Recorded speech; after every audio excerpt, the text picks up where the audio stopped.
সকাল কিংবা বিকেলে চায়ের সাথে বিস্কুট না হলে আমাদের চলেই না। আর সেটা যদি হয় হোমমেড বিস্কুট, তাহলে তো আর কোনো কথাই নেই।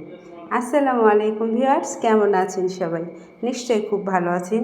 আজকে আপনাদের সাথে শেয়ার করব সুজি দিয়ে বাসায় মজাদার বিস্কিট তৈরির রেসিপিটা। বিস্কিটটা তৈরি করার জন্য এখানে আমি একটা ডিম নিয়ে নিয়েছি। দিয়ে দিচ্ছি এখানে হাফ কাপ পরিমাণ সুগার পাউডার। এটা আমি ব্লেন্ড করে নিয়েছি, আপনারা চাইলে পাটায় বেটে নিতে পারেন। দিয়ে দিলাম হাফ চামচ পরিমাণ এলাচের গুঁড়ো। এলাচের গুঁড়োটা দিলে ডিমের যে একটা এক্সট্রা গন্ধ থাকে সেটা বোঝা যায় না, এবং এলাচের ফ্লেভারটাও অনেক বেশি ভালো লাগে। এবার এখানে দিয়ে দিয়েছি 1 কাপ পরিমাণ সুজি।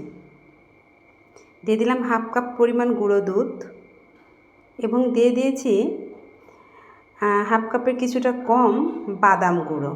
বাদামগুলো আমি একদম মিহি করে গুঁড়ো করি নাই, হালকা গুঁড়ো করে নিয়েছি। আমি এখানে চিনে বাদাম গুঁড়ো করে নিয়েছি যাতে ফ্লেভারটা ভালো আসে, টেস্টটা ভালো আসে, এই জন্য দিয়ে দিয়েছি 1 চিমটি লবণ। এবার সবগুলো উপকরণ সহ ভালোভাবে সফট একটা ডো তৈরি করে নেব।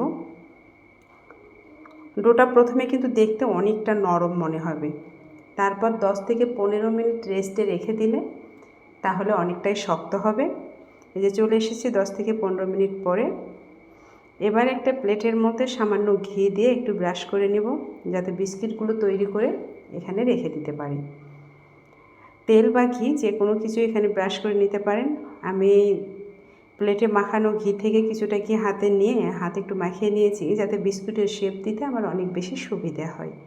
এবারে দেখেন এখানে পরিমাণ মতো ডো হাতে নিয়ে আমি বিস্কুটের শেপ দিয়ে দিচ্ছি। একদম সহজ বিস্কিট তৈরি করা বাসায়, আর সুজি দিয়ে হইলে তাহলে তো আর কোনো কথাই নেই। আমি সেমভাবে আরও বাকি বিস্কিটগুলো বানিয়ে নিচ্ছি। বিস্কিটগুলো শেপ দেওয়ার পরে ওপরে আমি একটা কাঁটা চামচ দিয়ে জাস্ট একটু ডিজাইন করে দিচ্ছি। এটা পুরোটাই অপশনাল, আপনারা চাইলে স্কিপ করতে পারেন, তবে ডিজাইন করলে দেখতে ভালো লাগে এজন্য। আমি এভাবে সবগুলো বিস্কিট শেপ দিয়ে নিয়েছি।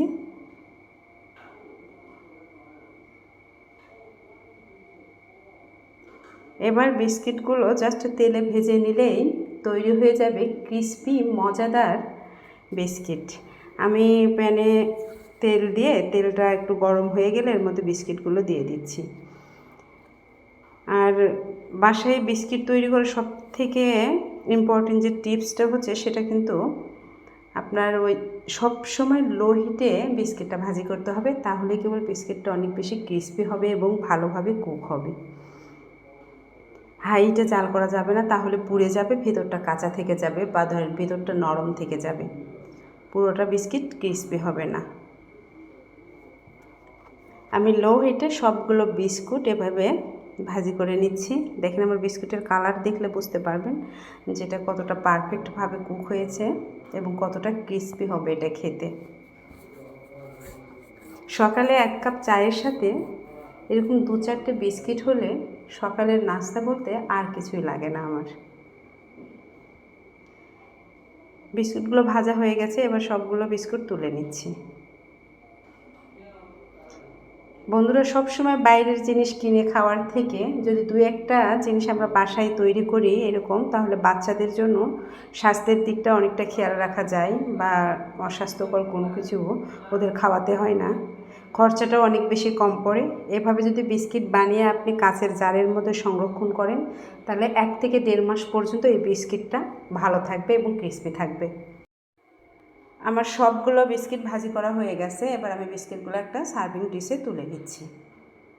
বিস্কিটের কালার দেখলে বুঝতে পারবেন এটা ঠিক কতটা ক্রিস্পি এবং খেতে কতটা টেস্টি ছিল। বিস্কিটগুলো যেহেতু সুজি দিয়ে তৈরি, এই জন্য এটা যে কোনো চায়ের মধ্যে ভিজানোর সাথে সাথে অনেক বেশি রসালো এবং নরম হয়ে যায়, খেতে অনেক মজা লাগে।